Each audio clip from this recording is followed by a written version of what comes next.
Alrighty guys, what's going on? Welcome to Dub Saw Shop.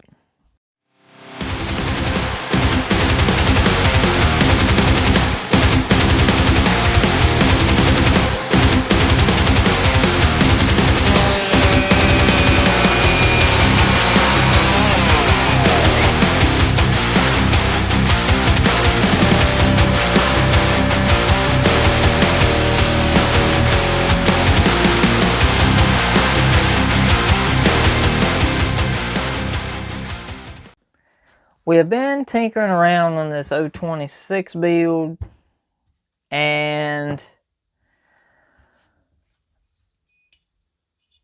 I missed all the footage of cutting the chamber. One thing I will say, I've had a couple people ask about doing a video on that centering indicator. And the idea with this tool is you got these little J hook pieces, and it's got a flat spot on one part of it. You put that flat up top to this nut, and you stick this in a holder, and as you slide it in the cylinder and get it at the top, you can center your cylinder. And it does that by, instead of using a regular indicator that pushes in and out, this uses this little block, and this end just pivots. So it takes the pivot up and down motion and turns it into a forward and backward motion to where you can read it. The problem I ran into is this thing is really beefy and really heavy. No holder I had would hold this. So after I'd set it up, it was so heavy that when the cylinder was trying to push to move the needle, it would just push the whole daggone setup. So I was not able to use this. We're gonna have to find a more rigid type holder where we can use this. But I think it's gonna be a great tool. Next up, we're gonna cut this 44.3 mandrel down to a little under 44. We ended up cutting 40 thousandths out of the chamber.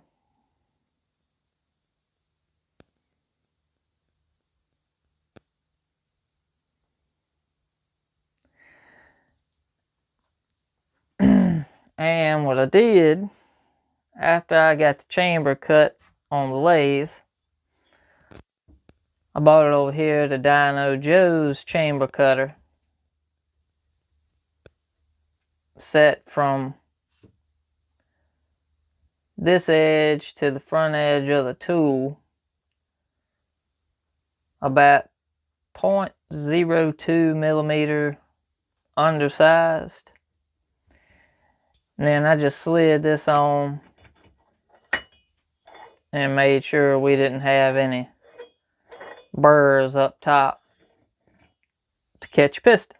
So now we got to throw the cylinder, since we got the squish cut, back on the saw. Get us a measurement of squish. That way we can go back over and cut this base. Okie dokie, we got the cylinder on. We got our solder.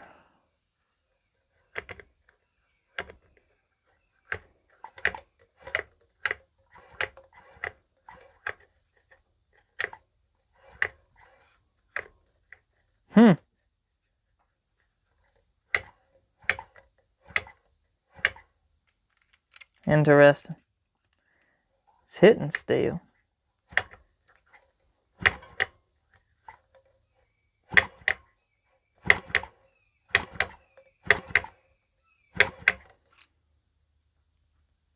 Somewhere. Looking about 32 thousandths. I'm gonna keep rolling it and we'll figure out where this thing's hitting at.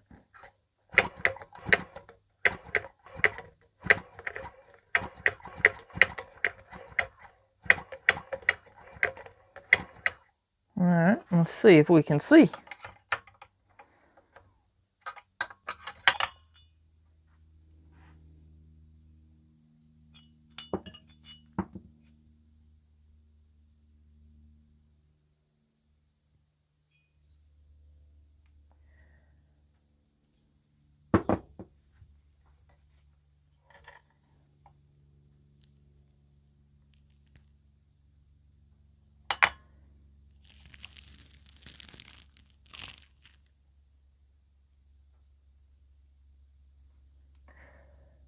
Heck, I don't really see anywhere where a dang thing's hitting. It's definitely hitting though. Yeah, we'll chamfer. Put a little chamfer around the top of the crown of the piston. That way it'll get away from that little ring of death at the top. Not really ring of death, but when you're machining these cylinders, you can't get all the way close to the bore. Can't make it flush. So you gotta kind of work around it just a smidge. And if you're gonna go really tight, squish like this, you gotta be willing to do some workarounds. Okie dokie, we have got the mandrel set up. We gotta cut it down. And what I do is just take a measurement of your bore.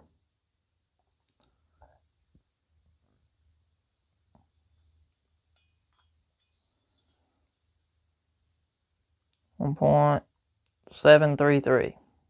So let's go 5 thou under, so let's go 1.727. Screw it. 1.727 is what we want our mandrel.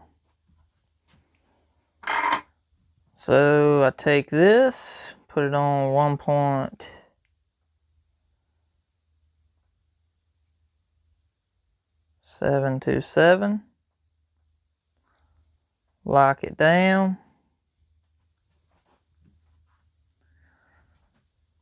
and then I zero it out.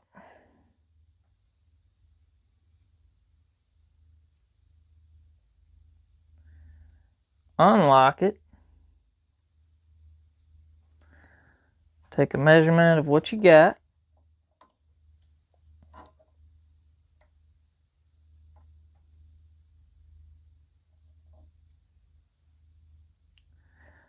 Dang, we ain't got to take much at all off.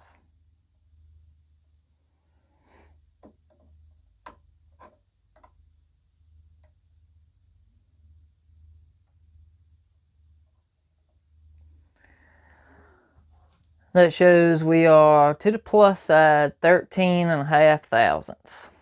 So what we got to do is take 13.5 thousandths off and we'll be there. Go ahead and get us a zero.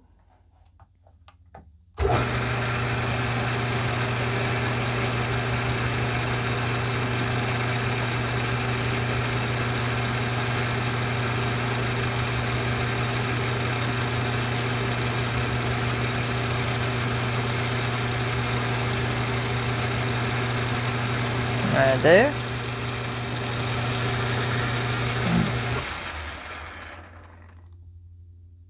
And that's our zero. Now let's dial it in 13 thousandths. On mine, it's an indirect wheel. So if you dial in 13.5, it's going to cut off 27. So we got a half 14. So we got to go 7 thousandths.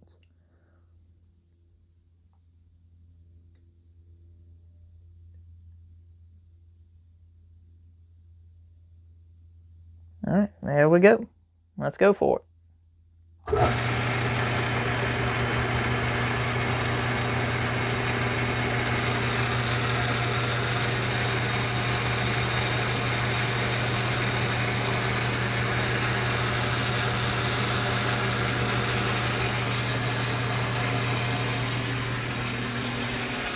Yeah, so taking 7 thousandths off, that's going to take 14 thousandths off our OD.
Now, take a measurement with our calipers, micrometer, whatever the heck it is. Where's 0? That means you're dead on size. Now we can roll this out of the way and test fit the cylinder.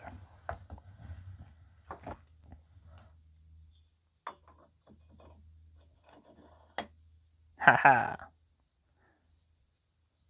No movement at all in that thing. Perfect. That's exactly what we want right there.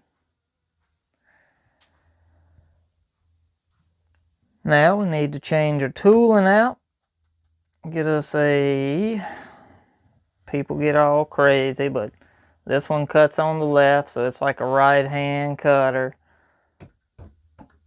I call it how it is. If it cuts on the left, it's left. If it cuts on the right, it's right. But technically, it's not the way it goes. So we need to get a left-hand cutter to cut on the right-hand side. And luckily, we already got one set up.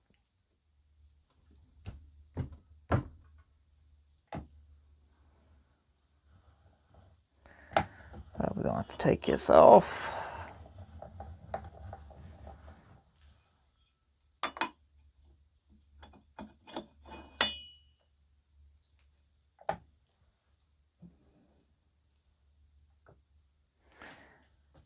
Now we got to get us a block somehow or another.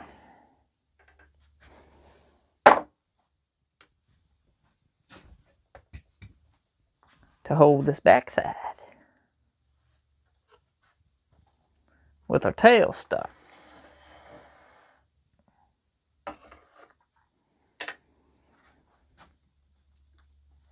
Some of these get a little tricky trying to hold it.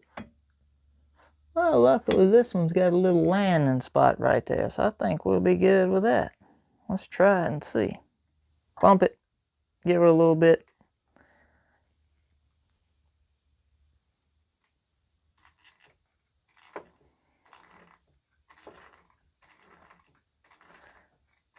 Couple roll arounds. See, I can still turn the live center on the back, so I'll loosen it up. Snug it up just a bit more, because that aluminum is pretty much deforming to make that point. So hopefully we'll be good there. But first,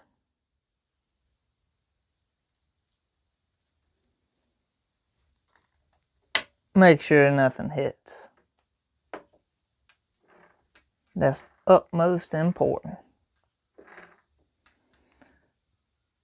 I'm gonna have to angle our tool just a little bit. So we'll bring her out.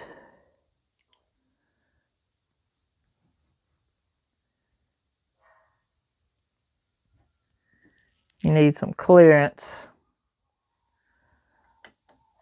So if a cylinder's sitting straight, you want the tool to kind of be at an angle like this, so it has clearance here for the chips. So if you go flat, you're gonna rub all the way up. So gotta get you some clearance in the mix. That looks pretty good. Lock her down. Now we'll give it a 0.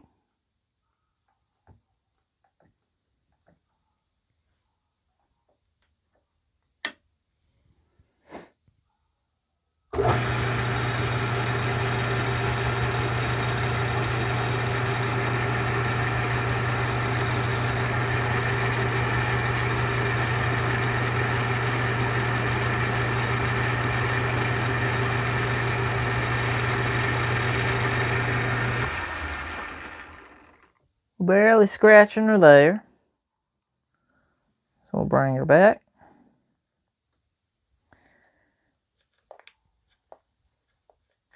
Run our indicator into the carriage. Maybe.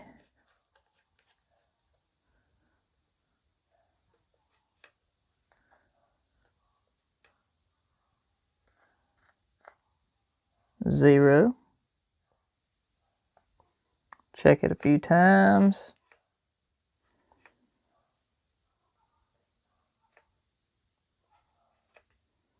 Alright, now we'll dial her in 10 thousandths.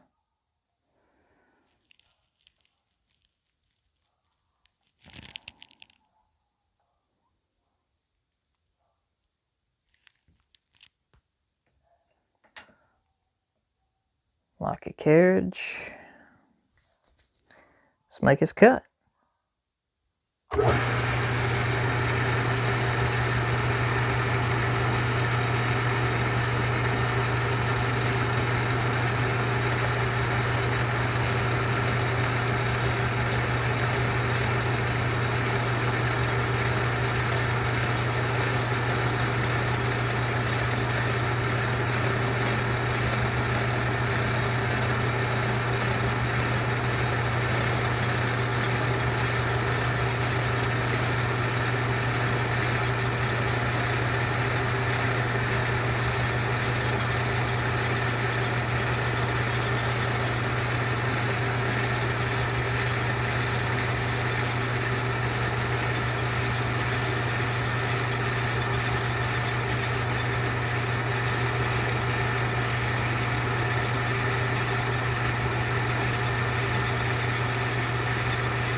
Probably should have had y'all over here, but it's okie dokie.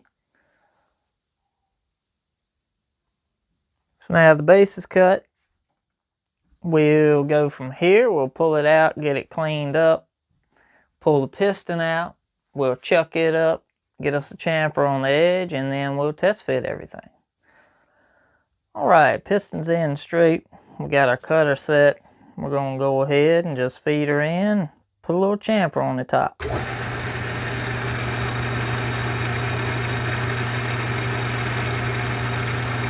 Nice and easy, nothing crazy.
chamfer on the edge. Just got to clean up where this carbon stuff was and be good to go. All right, the cylinder's on. Look, little chamfer took care of that. So now, need to go ahead and check our squish again.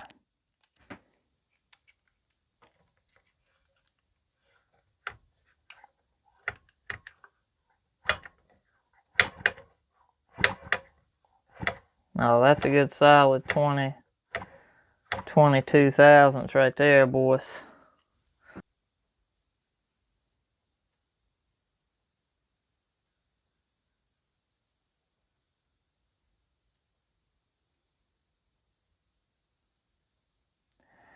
Not terrible.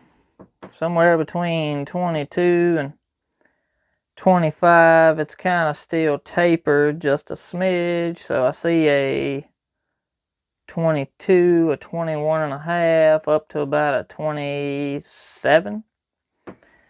So that is freaking amazing right there. I think that's where we're going to call this video. I kind of want to take this build in little steps. That way everybody can see exactly what it takes. And saying it's little steps, it really is little steps. Honestly, the time it took just to do the chamber was about 2 hours. From the time of setting up to measuring and all that stuff, is about 2 hours to cut that chamber. Then we got the mandrel cut the base. We done the chamfer around the top of the piston. That way we don't run the risk of hanging where we cut the chamber. You guys, I appreciate y'all coming along for this. We will get this thing done for Mr. Corey. We are still waiting on a couple parts that I ordered yesterday, so that'll probably be 3 or 4 days before they come in, plus upcoming weekend. They may be here Saturday or Sunday possibly. We'll see. But in the next video, I gotta go back to work tomorrow. So if I don't get to it today, it'll be first thing next week. We will go ahead and break this cylinder back off of here. We'll go ahead and do our intake, get all of our port work done. And then it'll be time for reassembly. So, you guys have a great day. Thank y'all for coming along. Hope y'all liking this 026 build. If not, let me know what I can do better. Let me know what you want to see. And we'll try to make it happen. You guys have a great day. Dubs, we out.